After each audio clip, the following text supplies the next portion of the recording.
Bismillah, alhamdulillah, wassalatu wassalamu ala rasulillah wa ala alihi wa ashabihi wa man tabi'ahum bi ihsan ila yaumil qiyamah, amma ba'du. Kelas 8 rahimani wa rahimakumullah. Alhamdulillah masih bisa melanjutkan pelajaran kita di bab tentang fikih zakat. Kemarin kita sudah belajar tentang siapa-siapa saja yang berhak menerima zakat. Nah, sekarang kita masuk ke bab tentang hutang. Adakah zakat bagi orang yang memiliki hutang? Adakah zakat bagi orang yang kaya tapi ternyata hutangnya banyak? Atau seorang yang biasa saja tapi ternyata dia menghutangi orang lain dalam jumlah yang banyak? Nah, di hutang dan piutang. Hutang itu adalah orang yang meminjam uangnya. Adapun piutang adalah orang yang meminjamkan uangnya. Nah, pengaruh hutang terhadap zakat. Yang pertama, apabila seorang memiliki hutang yang melebihi nisab atau mengurangi nisab, maka tidak wajib baginya untuk mengeluarkan zakat. Misalnya kita pakai nisab perak ya. Nisab perak itu sekitar anggaplah 9 juta, 8 juta sekian, 9 juta. Apabila seorang itu memiliki harta sebanyak 9 juta rupiah, sedangkan dia memiliki hutang sebanyak 9 juta juga, maka dia tidak wajib zakat. Nah, karena nisabnya kalau dikurangi dengan nisabnya maka jadinya 0. Atau yang mengurangi dari nisab. Contohnya dia punya harta simpanan di bank 12 juta. Tetapi dia mempunyai hutang 5 juta. 12 dikurangi 5 berarti ketemunya 7 juta, dan itu tidak sampai kepada nisab perak. Akhirnya gugurlah kewajiban hutangnya. Nah, itu apabila dia mempunyai hutang dan mempunyai simpanan.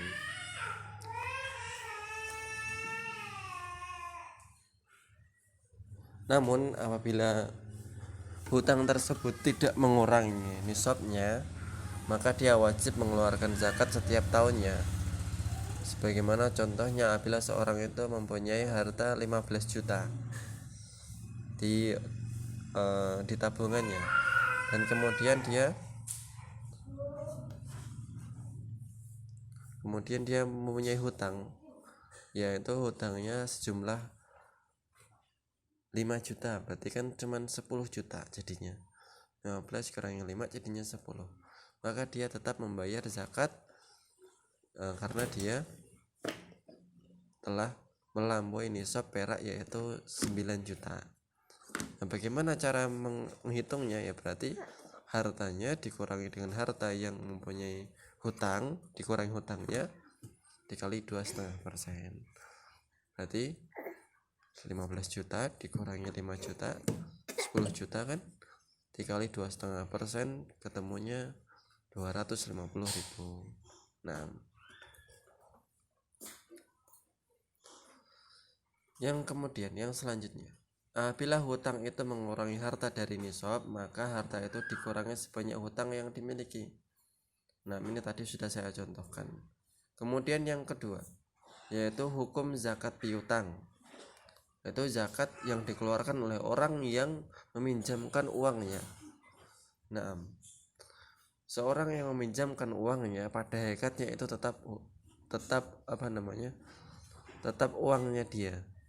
Tetapi di sini kaidah mengatakan bila hutangnya itu atau uang yang dia pinjamkan itu kecil kemungkinan untuk kembali karena ditipu orang, karena yang dipiutangi orangnya bangkrut usahanya sehingga sulit nampaknya untuk melunasi hutangnya, maka ini gugur kewajibannya. Apabila piutang tersebut tidak bisa dipenuhi seperti piutang yang dipinjamkan kepada orang yang bangkrut atau orang yang mengingkari hutangnya, maka tidak wajib zakat bagi orang yang memberi hutang. Nah, tidak wajib zakat. Adapun yang wajib zakat apabila piutang tersebut besar kemungkinannya bisa dibayar, seperti piutang kepada orang kaya yang mau membayar, maka dia wajib zakat atas harta yang dihutangkan tersebut setiap tahunnya, ditambah dengan harta simpanannya. Ya, di sini ditambah dengan harta simpanannya. Dia punya simpanan uang di tabungannya, dia mempunyai simpanan uang di tabungannya 2 juta, cuman 2 juta. Ternyata yang 10 juta dipinjam orang, dan kemungkinan baliknya itu besar karena usahanya sudah sukses. Yang minjem usahanya sudah sukses. Nah, kemudian berarti dia wajib zakat tabungannya 2 juta dan piutangnya 10 juta. Berarti wajib zakat dengan totalnya 12 juta rupiah. Nah, sebentar.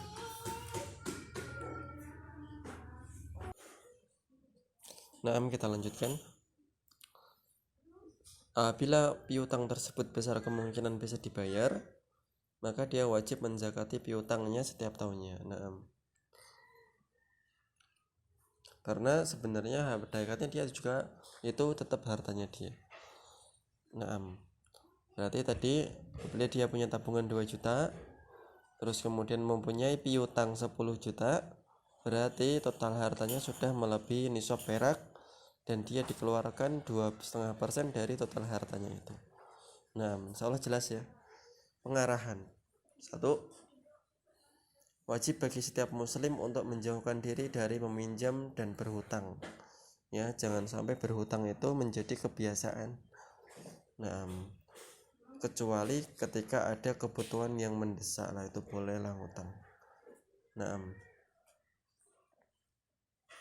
takutnya nanti tidak bisa membayar dan malah membebani hidupnya.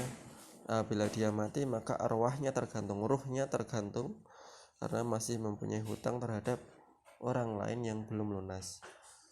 Maka bergayalah sesuai dengan isi dompet kalian. Nah, kalau kuatnya naik Honda Beat ya tidak usah naik yang lain, ya udah terima aja. Kalau kuatnya naiknya Supra ya nggak usah beli Ninja, nggak usah.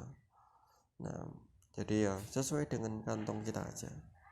Nah, yang kedua, wajib bagi setiap muslim untuk menjaga hak-hak orang lain dan berhati-hati dari mengingkari atau menolak untuk memenuhi hak tersebut. Nah, karena ini pendoliman terhadap hak sesama muslim, dan ini nanti pengadilannya berat. Yang ketiga, hutang lebih umum dari sekedar meminjam, karena mencakup meminjam dan hak-hak harta yang menjadi tanggungan bagi orang lain, seperti harga barang dagangan dan yang lainnya. Nah,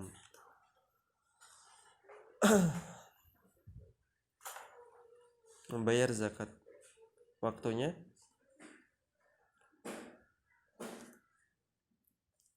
diwajibkan untuk membayar zakat apabila telah tiba waktu kewajiban kalau mampu. Ini secara keseluruhan ya, ini bukan hanya zakat piutang dan hutang saja, tetapi secara keseluruhan membayar zakat tentang waktunya ini boleh kapan saja dan boleh mengakhirkan juga dari, yang penting sudah 1 haul, maka kemudian apabila itu disyaratkan kepadanya haul, maka dia wajib mengeluarkan zakat kapanpun dia mampu, kapanpun longgarnya dia.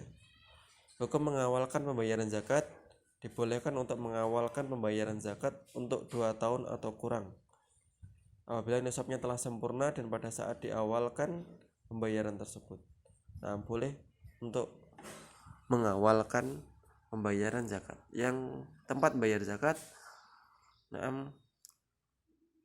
boleh kita membayarnya langsung ke Basnas, karena di sini udah ada Basnas, atau kita langsung hitung sendiri dan kita tawarkan, atau kita hitung sendiri kalkulasi, kemudian jumlahnya berapa zakatnya, kemudian kita berikan kepada orang yang berhak menerima zakat secara langsung, dan itu lebih afdal insyaallah ta'ala.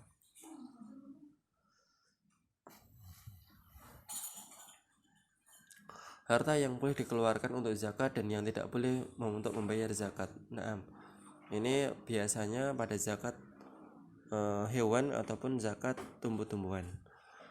Bila zakat tumbuh-tumbuhan panen itu ada yang jelek dan ada yang bagus, dengan satu kali panen yang sama, dari hasil panen yang sama, maka diambil dari situ pertengahannya. Bila ada kambing yang gemuk dan ada kambing yang kurus yang harus dikeluarkan pada zakatnya, maka ambil kambing yang pertengahan. Nah, tidak diharuskan untuk membayar zakat dengan yang paling bagus, enggak. Nah, tapi bayar zakat dengan yang wajar saja, yang kira-kira pantas untuk diberikan fisabilillah. Nah, wala tayammamu khabisa minhu tunfikuna walastum biakhirihi illa an tughmidu bihi. Dan janganlah kamu memilih yang buruk-buruk, tunfikuna, kemudian kamu menafkahkannya, walastum biakhirihi, adalah kamu biakhirihi, tidak mau mengambil. Kita enggak mau gini, kambing yang kurus ini kita pun juga enggak suka kalau dikasih, maka akhirnya kita kasih untuk bayar zakat, makanya ini enggak boleh. Nah, wa iyyaka wa karaima amwalihim, hati-hatilah dari harta yang paling disenangi oleh pemiliknya. Nah, kemudian yang terakhir, wajib bagi seorang yang berzakat untuk berusaha memberikan zakat kepada yang berhak. Nah, maka ini kalau pengen langsung zakat mal maupun zakat fitr, langsung diberikan kepada yang berhak itu lebih afdal daripada lewat lembaga-lembaga atau panitia-panitia zakat, meskipun itu juga boleh. Nah, yang kedua, wajib bagi orang yang berzakat untuk bersungguh-sungguh mencari orang yang paling berhak, nggak cuman sak-sak tok dikekno. Ini benar-benar berhak atau tidak, maka ini juga harus dicari dengan sungguh-sungguh. Nah, aku lu qouli hada subhanakallahumma wa bihamdika asyhadu an la ilaha illa anta astaghfiruka wa atubu ilaik. Assalamualaikum warahmatullahi wabarakatuh.